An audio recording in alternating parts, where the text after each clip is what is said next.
these are my midnight musings, and I was reading Revelations chapter 3 verse 2 the other day, and it's one of my favorite scriptures, and it talks about being watchful and strengthening the things that remain and are close to dying. And so as I read it, I thought, yeah, God, this is nice, but how? How do you strengthen the things that remain?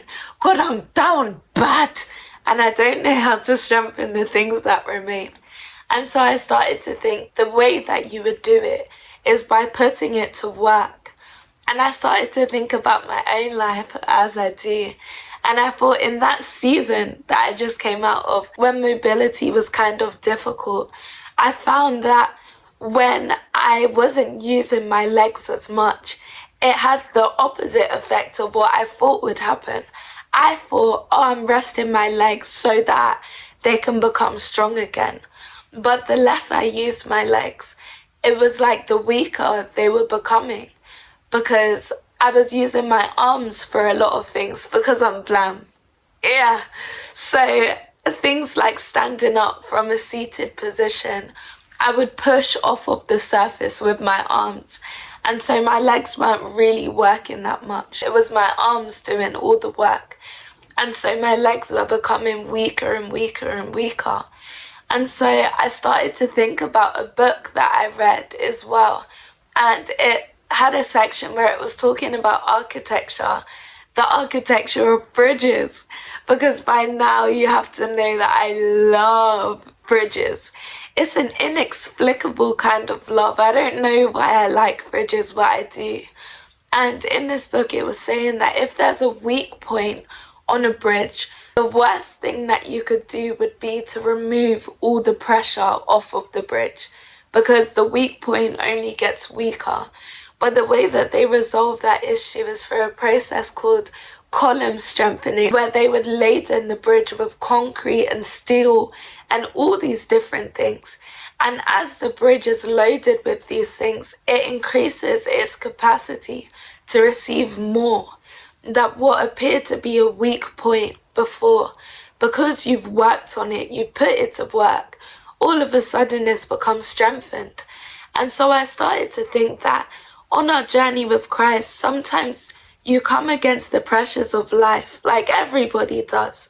But the worst thing you could do in that situation would be to deload your life, to deload your responsibilities in the house of God, to say, yeah, God, life became real, so I can't serve you like how I served you. Yeah, God, I used to be a shepherd, but all of this stuff is happening. So I'm going to park it here. I'll pick it back up again once I've patterned my marriage, once I've sorted my job, once I'm financially stable. Then, God, I'll go back to serving you.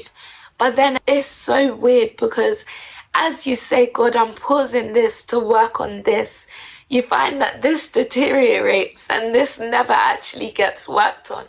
And I remember once when I was in the GH, we learnt about Rick Joyner.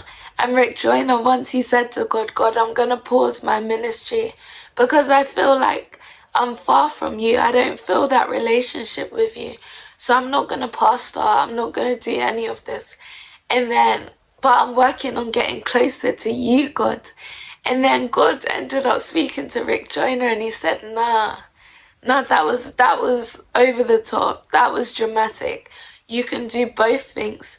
And so I just thought, whoa, like when the pressures of life come against you, strengthening the things that remain, it means sitting in your seat well and continuing on the course that God has set you on.